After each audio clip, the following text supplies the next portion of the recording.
Hello everyone, good afternoon. Good afternoon to all. I am Pooja and welcome back to my channel. आज हम बात करने वाले हैं 26 ऑफ दिसंबर के सभी इंपॉर्टेंट करंट अफेयर्स के बारे में। तो आज के हाइलाइट्स क्या हैं? तो सबसे पहली बात, हमारे देश का दिया जाने वाला सर्वोच्च खेल सम्मान जिसका नाम है खेल रत्न अवार्ड, इसके नॉमिनेशन को अनाउंस कर दिया गया है कि कौन से व्यक्ति हैं जो नॉमिनेट किए गए हैं। ठीक है, उन पर हम बात करेंगे। केवल एक ही नॉमिनेशन आया है तो हो सकता है उनको ही, मतलब हो क्या सकता है, उनको ही खेल रत्न अवार्ड मिलेगा, उस पर हम चर्चा करेंगे। फिर आकाश नेक्स्ट जनरेशन जो मिसाइल है उसकी फाइनल ट्रायल हो चुका है और आकाश नेक्स्ट जनरेशन जो मिसाइल है वो तैयार हो चुकी है कि उसको इंडियन एयरफोर्स में इंडक्ट किया जाएगा, शामिल किया जाएगा। ठीक है, इसके बाद हम क्या डिस्कस करने वाले हैं? हम डिस्कस करेंगे कि इजिप्ट में एक नई फील्ड मिली है, मतलब एक नई जगह पे हमें गैस की डिस्कवरी हुई है। हम उस डिस्कवरी पर बात करने वाले हैं। इसके अलावा कुछ इंपॉर्टेंट पर्सन है जिन पे हम चर्चा करने वाले हैं। लेकिन सबसे पहले बात होगी 26 ऑफ दिसंबर में हम कौन सा इंपॉर्टेंट डे सेलिब्रेट करते हैं। तो 26 दिसंबर आज के दिन सेलिब्रेट किया जाता है वीर बाल दिवस। ठीक है, वीर बाल दिवस हर साल मनाया जाता है 26 दिसंबर को ministry of women and child development के द्वारा। साथ ही साथ इस दिन मतलब 26 दिसंबर को वीर बाल दिवस के दिन हमारे देश में बच्चों को दिया जाने वाला सर्वोच्च सम्मान प्रधानमंत्री राष्ट्रीय बाल पुरस्कार भी दिए जाएंगे प्रेसिडेंट द्रौपदी मुर्मू जी के द्वारा। तो प्रधानमंत्री राष्ट्रीय बाल पुरस्कार उन बच्चों को दिए जाते हैं जिनकी उम्र 18 साल से कम होती है और उन बच्चों ने अपनी अलग अलग 6 फील्ड में 6 अलग अलग कैटेगरीज में कंट्रीब्यूट किया हो, अचीवमेंट हासिल किया हो, तो उन्हें प्रधानमंत्री राष्ट्रीय बाल पुरस्कार दिया जाता है। और आज के दिन वीर बाल दिवस मनाया जाता है। वीर बाल दिवस मनाने का उद्देश्य क्या है? क्योंकि इस दिन गुरु गोविंद सिंह जी के साहबजादे, इन्होंने सेक्रीफाइस किया था, अपना बलिदान दिया था, इसलिए 26 दिसंबर को वीर बाल दिवस मनाया जाता है। ठीक है, चलिए अब हम बात करेंगे नॉमिनेशन के बारे में। ये है हार्दिक सिंह। हार्दिक सिंह एक हॉकी प्लेयर आपको देखने को मिलेंगे। इंडिया की जो मेंस हॉकी टीम है उसके वाइस कैप्टन भी आपको देखने को मिलेंगे। 2 टाइम ओलंपिक्स में इन्होंने मेडल भी लाके दिया है भारत को। इनका नाम सजेस्ट किया गया है, नॉमिनेट किया गया है फॉर प्रेस्टिजियस मेजर ध्यानचंद्र खेल रत्न अवार्ड के लिए, जिसको हम नेशनल स्पोर्ट्स अवार्ड की कैटेगरी में लेकर आते हैं। नेशनल स्पोर्ट्स अवार्ड में कई सारे इंपॉर्टेंट अवार्ड जैसे कि अर्जुन अवार्ड भी शामिल है, दिए जाते हैं। ठीक है, तो नॉमिनेशन फाइनलाइज किया गया है। अभी तक 6 हॉकी प्लेयर हैं जिनको खेल रत्न अवार्ड मिल चुका है। ठीक है, तो हमारे लिए इंपॉर्टेंट है हार्दिक सिंह नॉमिनेटेड फॉर खेल रत्न अवार्ड 2025। अभी तक 6 हॉकी प्लेयर्स को खेल रत्न अवार्ड मिला है। वो 6 हॉकी प्लेयर कौन कौन से हैं? तो धनराज पिल्लई, सरदार सिंह, रानी रामपाल 2020, पीआर श्रीजेश 2021, मनप्रीत सिंह 2021 और हरमनप्रीत सिंह 2024, और अब हार्दिक सिंह का नाम नॉमिनेट किया गया है। ठीक है, तो हमारे लिए बहुत इंपॉर्टेंट नाम है। हार्दिक सिंह जी को हो सकता है कि 2025 का खेल रत्न अवार्ड दिया जाए। इनका जो इंटरनेशनल डेब्यू था वो 2018 में हुआ था। फिर इन्होंने टोक्यो 2020 के ओलंपिक्स और पेरिस 2024 के ओलंपिक्स में भारतीय टीम को ब्रोंज मेडल लाकर दिया है। इतना ही नहीं, इन्होंने एशिया कप 2025 में भी गोल्ड मेडल जीता है और 2021 में इनको अर्जुन अवार्ड भी मिल चुका है। ठीक है, मेजर ध्यानचंद खेल रत्न अवार्ड भारत का सबसे बड़ा हाईएस्ट स्पोर्ट अवार्ड आपको देखने को मिलेगा, जिसमें 25 लाख रुपए कैश प्राइज मनी दी जाती है। वहीं अर्जुन अवार्ड में 15 लाख रुपए कैश प्राइज मनी दी जाती है। ठीक है, मिनिस्ट्री ऑफ यूथ स्पोर्ट्स के द्वारा, ministry of youth affairs and sports के द्वारा ये अवार्ड दिए जाते हैं।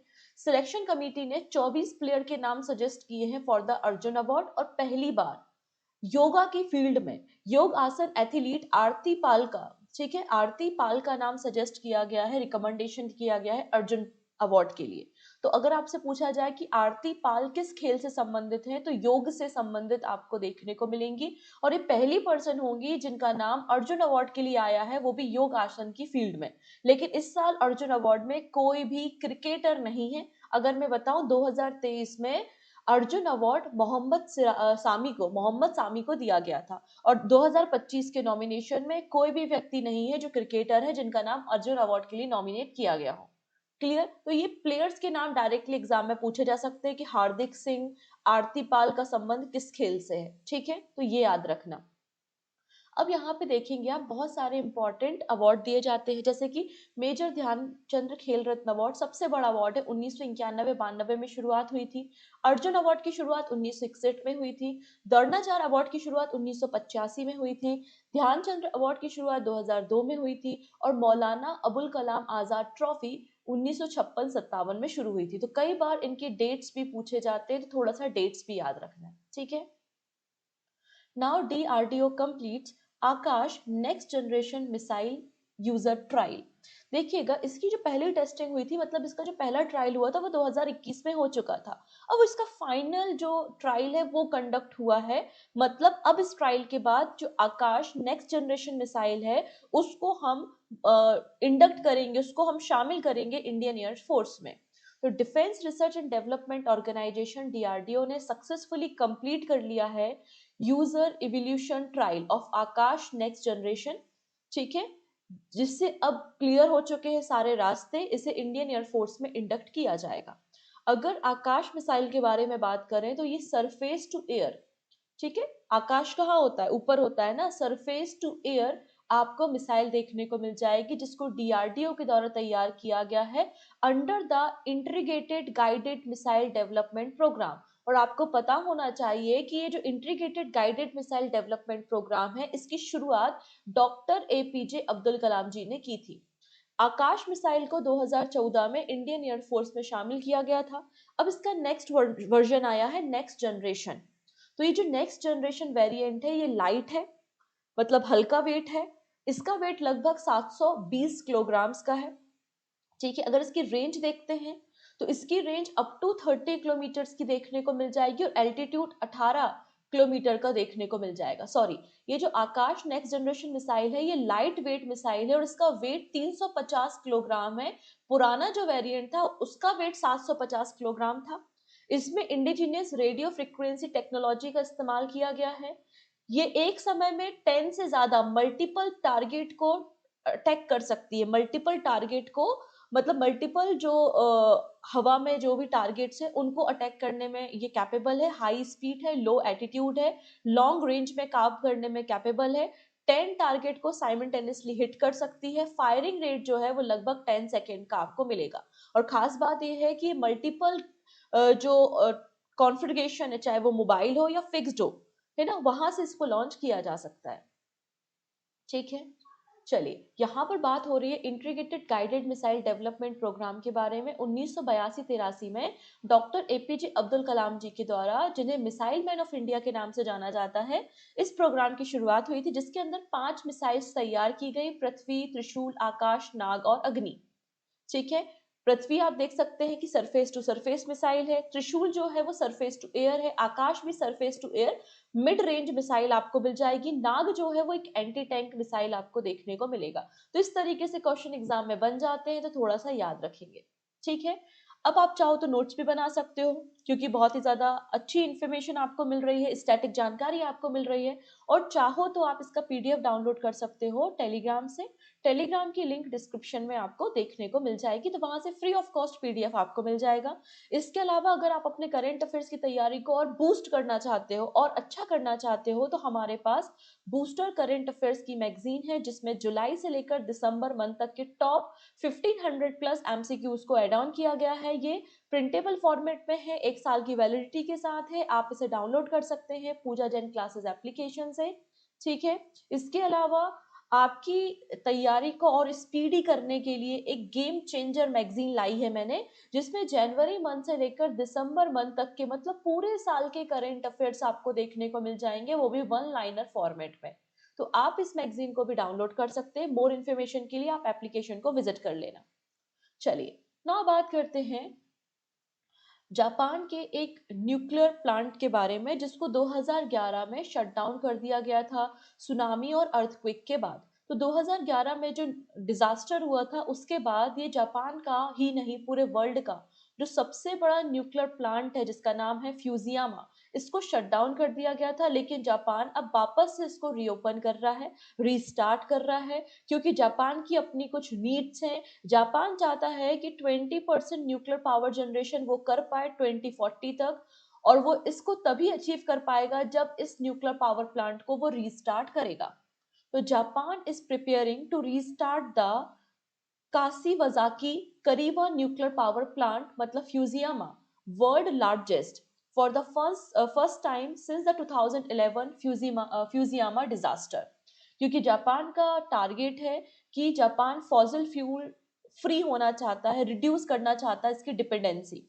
अगर बात करते हैं इंस्टॉल कैपेसिटी 8,200 मेगावाट की आपको देखने को मिल जाएगी, जो कि सबसे ज्यादा है। इसे ऑपरेट करने का काम टोक्यो इलेक्ट्रिक पावर कंपनी करती है। जापान की टारगेट है कि जापान टॉप पावर सोर्स बनना चाहता है, रिन्यूएबल एनर्जी में टॉप करना चाहता है 2040 तक। जापान चाहता है कि न्यूक्लियर पावर जनरेशन 20% हो 2040 तक, और उसका कंट्रीब्यूशन जो है अभी फिलहाल में 5.6% आपको देखने को मिलेगा। देखिएगा, one more alert, ghost pairing. अब यहाँ पे जो हमारा मैत्री डिपार्टमेंट है, मतलब ministry of electronics and information technology, short में मैत्री डिपार्टमेंट कहा जाता है, इन्होंने एक एडवाइजरी इशू की है, एक एडवाइजरी वार्निंग दी है घोस्ट पेयरिंग के लिए। ठीक है, घोस्ट पेयरिंग एक नए प्रकार का साइबर फ्रॉड टेक्निक आपको देखने को मिलेगी। तो घोस्ट पेयरिंग क्या है? एक नई प्रकार की साइबर फ्रॉड टेक्निक है, और व्हाट्सएप की मदद से, है ना, आप दिन में 2 बार तो व्हाट्सएप खोल ही लेते हैं, तो व्हाट्सएप की मदद से ये घोस्ट पेयरिंग करके साइबर अटैक किए जाते हैं। हमारे इंपॉर्टेंट इसेंशियल जो डॉक्यूमेंट है, इंफॉर्मेशन है, फोटोग्राफ्स है, उसको चोरी किया जाता है। ठीक है, घोस्ट पेयरिंग एक social engineering based cyber attack है, जिसमें व्हाट्सएप के माध्यम से विक्टिम और अटैकर के डिवाइस आपस में कनेक्ट हो जाते हैं, और अटैकर रियल टाइम में व्हाट्सएप की चैट, मीडिया और अदर जो इंपॉर्टेंट क्रेडेंशियल्स हैं, इंफॉर्मेशन है, उसको वो चोरी कर लेता है। घोस्ट पेयरिंग का पर्पस क्या है? कि यहाँ पर अनऑथराइज्ड एक्सेस लेना व्हाट्सएप चैट को गलत तरीके से एक्सेस कर लेना, और फिर गलत तरीके से जो सेंसिटिव इंफॉर्मेशन है, फोटोग्राफ्स है, ओटीपी है, उनको ले लेना, और बैंक्स के फ्रॉड कर लेना। ठीक है, ये कैसे काम करता है? तो इसमें अटैकर क्या करता है, अटैकर जो विक्टिम है उसका फैमिली, कोई जान पहचान का कोई फैमिली मेंबर बन के एक मैसेज करता है, या गवर्नमेंट ऑफिशियल्स के नाम से मैसेज करता है, या उनको थ्रेट करता है कि आपका अकाउंट फ्रीज हो गया है, या आपको हाई करके मैसेज भेजता है और कहता है ये फोटोग्राफ है, इसको आप क्लिक करो, है ना। इस तरीके से आपके व्हाट्सएप इंफॉर्मेशन को वो हैक कर लेता है, गलत तरीके से अनऑथराइज एक्सेस ले लेता है आपके व्हाट्सएप चैट का। ठीक है, इसके अलावा कई बार क्या करता है अटैकर, एक कोड भेजता है व्हाट्सएप डिवाइस लिंक करने के लिए, तो अलग अलग तरीके से व्हाट्सएप डिवाइस को लिंक कर लिया जाता है। ठीक, ना बात करते हैं साइक्लोन दित्वा के बारे में। कुछ समय पहले श्रीलंका में साइक्लोन दित्वा आया था, जिससे इस साइक्लोन से श्रीलंका में बहुत ज्यादा डिजास्टर हुआ है। वहाँ की रोड, वहाँ के ब्रिज, है ना, इंफ्रास्ट्रक्चर को काफी ज्यादा क्षति पहुंची है। इसलिए government of India, India government ने 450 मिलियन डॉलर का 450 मिलियन डॉलर का रिलीफ एंड रिकंस्ट्रक्शन पैकेज दिया है श्रीलंकन गवर्नमेंट को। ठीक है, ये जो 450 मिलियन डॉलर का पैकेज है, इसमें 100 मिलियन डॉलर तो ग्रांट है, मतलब दान दे दिया, आपको वापस नहीं करना। ये जो 350 मिलियन डॉलर है, ये आपको क्रेडिट लाइन पे दिया है, मतलब आपको ये रिटर्न करना है, और ये वाला रिटर्न नहीं करना। ठीक है, अब इस पैसे का इस्तेमाल रोड, रेलवे, ब्रिज रिस्टोरेशन में किया जाएगा, जो भी डैमेज हाउसेज हैं उनका रिकंस्ट्रक्शन किया जाएगा, जो एजुकेशनल इंफ्रास्ट्रक्चर है उसे रिपेयर किया जाएगा, और जो फूड की शॉर्टेज हो गई है उसे फुलफिल किया जाएगा। तो 400 मिलियन डॉलर का लोन भारत सरकार ने दिया हुआ है श्रीलंका को साइक्लोन दित्वा के कारण। ना बात करते हैं ग्लोबल फूड सिटी रैंकिंग 2025-26 के बारे में। इस रैंकिंग को टेस्ट एटलस इस रैंकिंग को टेस्ट एटलस के द्वारा रिलीज किया गया है। ठीक है, जिसमें इटली टॉप पर है, और हमारा जो शहर है मुंबई का बड़ा पाव, ये आपको 5वें नंबर पे देखने को मिलेगा। तो यूरोपियन सिटीज डोमिनेट कर रही है टॉप 10 में। टॉप 10 जो लिस्ट आई है उसमें 6 एंट्रीज यूरोपियन सिटीज की हैं। सबसे पहले इटली का शहर है नेपल्स, जो कि अपने पिज्जा मैगरीटा के लिए जाना जाता है। फिर मिलान शहर है। आपको याद रखना है कि मुंबई जो है वो 5वें नंबर पे है। यहाँ पे टॉप 10 पे भारत की 6 शहर हैं। पहले नंबर पे मुंबई है, 5वें नंबर पे।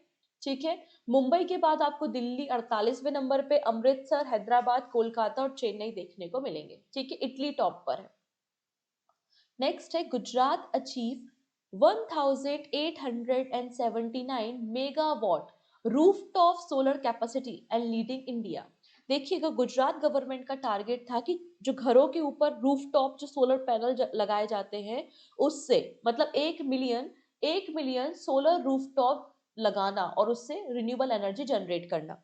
ठीक है, ये इनका टारगेट था। 1 मिलियन मतलब 10 लाख। ठीक है, सॉरी।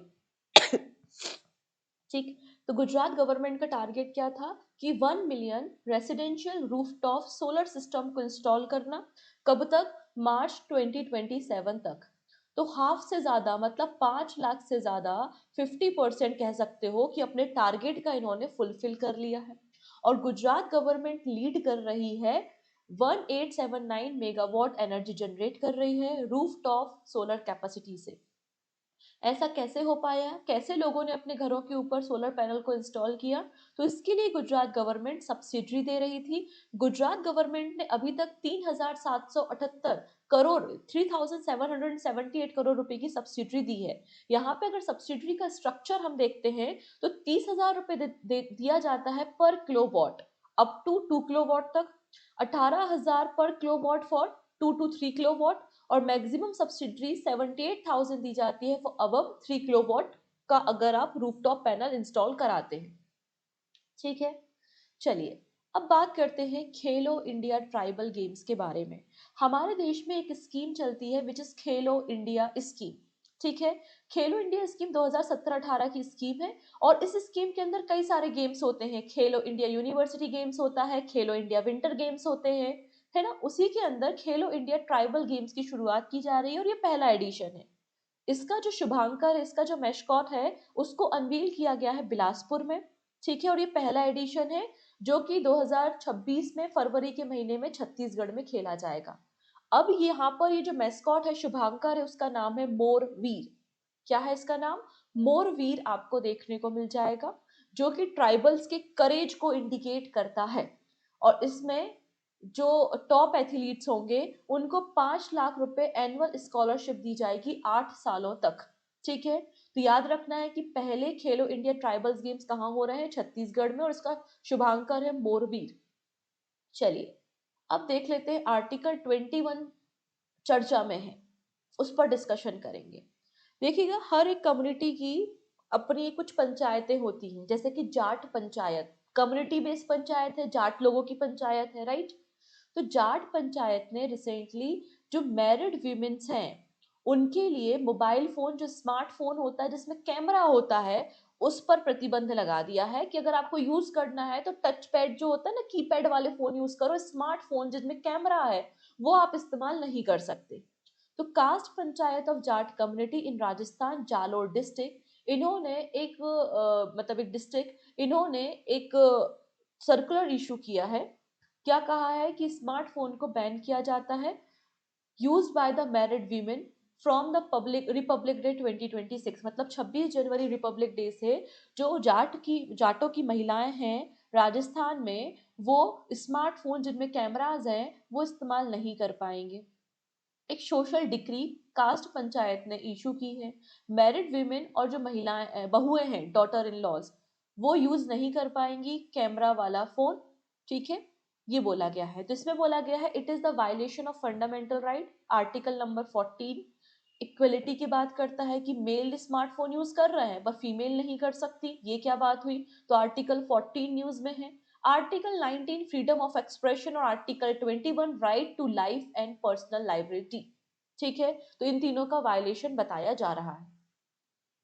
नाउ बात करते हैं पॉल्यूशन कंट्रोल वेसल समुद्र प्रताप के बारे में।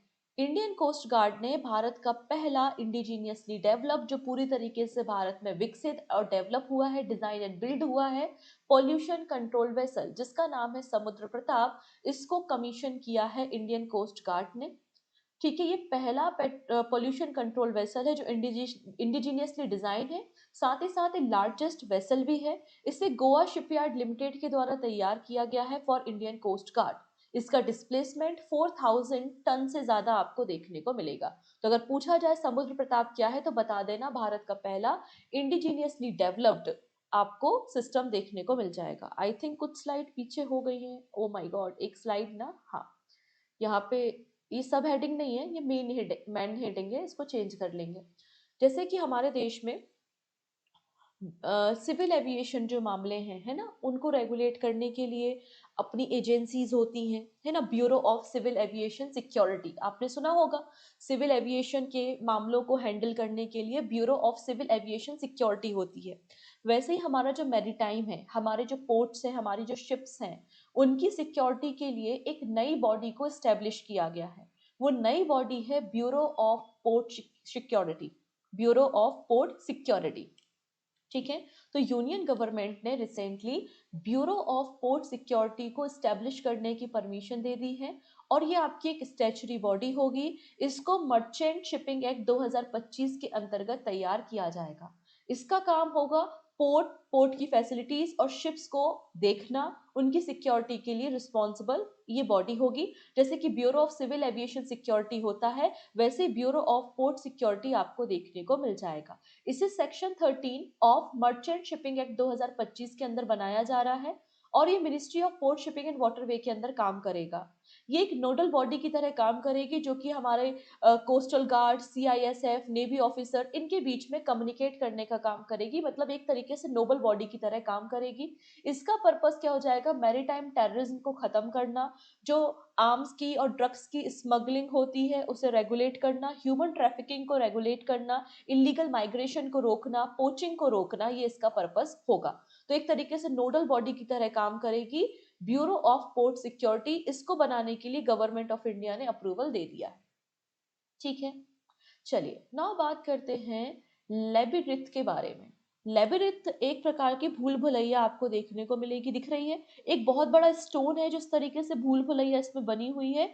ये डिस्कवर हुआ है और लगभग 2000 साल पुराना ये आपको देखने को मिलेगा, जो कि एंशियंट ग्लोबल ट्रेड को बताता है। महाराष्ट्र में इसकी खोज हुई है। तो आर्कियोलॉजिस्ट ने 2000 साल पुराना एक सर्कुलर स्टोन लेबिरिथ, मतलब एक भूल भुलैया की खोज की है महाराष्ट्र के सोलापुर डिस्ट्रिक्ट में, जो लगभग 2000 साल पुराना है और जिसका इतिहास सातवाहन डायनेस्टी से लिंक किया जा रहा है। सातवाहन डायनेस्टी से इसका इतिहास को लिंक किया जा रहा है। जब रोमन्स हुआ करते थे, मतलब जो रोमन्स हैं, रोमन्स के साथ जब ट्रेडिंग होती थी, तो उनके जो कॉइन्स वगैरह होते थे उसमें इस तरीके की आकृति देखने को मिलती थी। इसका ये मतलब है कि अरेबियन सी के जरिए जब रोमन्स के साथ ट्रेडिंग की जाती होगी, तो मुंबई का, महाराष्ट्र में जो आपका सोलापुर डिस्ट्रिक्ट है, हो सकता है कि एक हब होता हो इन ट्रेडिंग को कराने के लिए। मतलब हमारा इतिहास इतना पुराना है कि हम पुराने समय में रोमन्स के साथ ट्रेडिंग करते थे। इस तरीके के आर्कियोलॉजिकल एविडेंस मिलने का ये मतलब होता है। सिमिलर टाइप के स्ट्रक्चर्स हमको सांगली, सतारा और कोल्हापुर में मिल चुके हैं, जो कि लिंक बताता है कि किस तरीके से दक्कन रूट और वेस्टर्न घाट का इस्तेमाल किया जाता था, वेस्टर्न कोस्टल पोर्ट का इस्तेमाल किया जाता था रोमन्स के साथ ट्रेडिंग करने के लिए। ये इसका मतलब आपको देखने को मिल जाएगा। ठीक है, ना बात करते हैं ब्रजेश कुमार सिंह के बारे में। फाइनेंशियल सर्विस इंस्टीट्यूशन ब्यूरो ने रिकमेंड किया है ब्रजेश कुमार सिंह का नाम as a managing director and the chief executive officer of Canara bank. तो कैनरा बैंक के नए एमडी एंड सीईओ कौन बन चुके हैं? आंसर हो जाएगा ब्रजेश कुमार सिंह। इन्होंने इन्होंने सत्यनारायण राजू को सक्सीड करने का काम किया है, क्योंकि इनका टेन्योर दिसंबर में खत्म हो रहा था। ठीक है, अपॉइंटमेंट कमेटी ऑफ कैबिनेट का फाइनल अप्रूवल आना बाकी है। ठीक, नेक्स्ट नाम आता है सलीम अहमद का। सलीम अहमद को recently chairman and managing director बनाया गया है RVNL, मतलब रेल विकास निगम लिमिटेड का।